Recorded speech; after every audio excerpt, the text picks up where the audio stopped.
நேர்களே, இப்போ நாட்டையே உலுக்கியிருக்கக்கூடிய ஒரு கொலை செய்தி பற்றி தான், அதோடைய பின்னணி பற்றி தான் பார்க்க இருக்கிறோம்.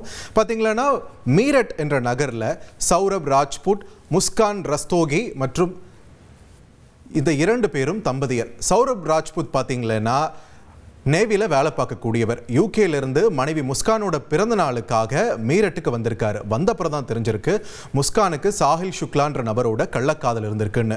மனைவிக்கு பிறந்தநாள் வாழ்த்து சொல்ல லண்டன்லேருந்து வந்த கணவனை துண்டு துண்டா வெட்டி கொண்டு இருக்காங்க. அவருடைய மனைவியும் கள்ளக்காதலனும் சேர்ந்து துண்டு துண்டா வெட்டி கொன்ன அந்த உடல் பாகங்கள் எல்லாம் பார்த்தீங்கன்னா ஒரு ட்ரம்மில் ஈர சிமெண்ட்டில் அந்த உடல் பாகங்கள்லாம் போட்டு அடைச்சி வச்சுட்டாங்க. அடைச்சி வச்சுட்டு என்ன பண்ணியிருக்காங்கன்னு பார்த்தீங்கன்னா, 2 பேரும் ஹோலி கொண்டாடுறதுக்கு வெளியூருக்கு ட்ரிப்புக்கு போயிட்டு இருக்காங்க. அங்கே போய் 2 பேரும் வெக்கேஷனை என்ஜாய் பண்ணிட்டு இருக்கக்கூடிய அதே நேரத்தில் ஹோலி கொண்டாடின அந்த வீடியோவும் சோஷியல் மீடியாலையும் பகிர்ந்திருக்காங்க.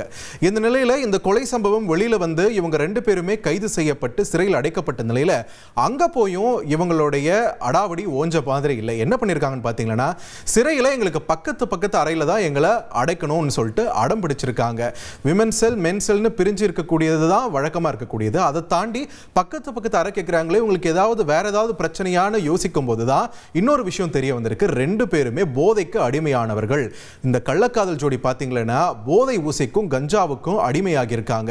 அதுக்கு அடிமையானதால தான் அப்படி ஒரு நல்ல கணவனை வந்து கொன்னுட்டு இவரோட வந்து இந்த பிரச்சனையில் ஈடுபட்டு இருக்கே அப்படின்ட்டு நெட்டிசன்ஸும் இது சம்பந்தமா காட்டமான விமர்சனங்கள் எல்லாம் பதிவு பண்ண வேண்டியதாக பார்க்க முடிகிறது. அதே நேரத்தில் தன்னுடைய மகனை இழந்த தாய் இன்னொரு பக்கம் தொடர்ந்து கண்ணீர் வடித்துக் கொண்டிருக்கக்கூடிய நிலையில் இந்த 2 பேருக்கும் அதை பற்றின ஒரு கவலையே இல்லாமல் ஜெயிலுக்கு போய் நிறைய கண்டிஷன்ஸை போட்டுட்டு இருக்கக்கூடிய ஒரு சூழல் நிலவுது. சட்டம் தன் கடமையை செய்யணும்னு சமூக ஆர்வலர்கள் வலுவாக கோரிக்கை வச்சிருக்காங்க. செய்திகளை உடனுக்குடன் தெரிந்து கொள்ள உடனே சப்ஸ்கிரைப் பண்ணுங்க.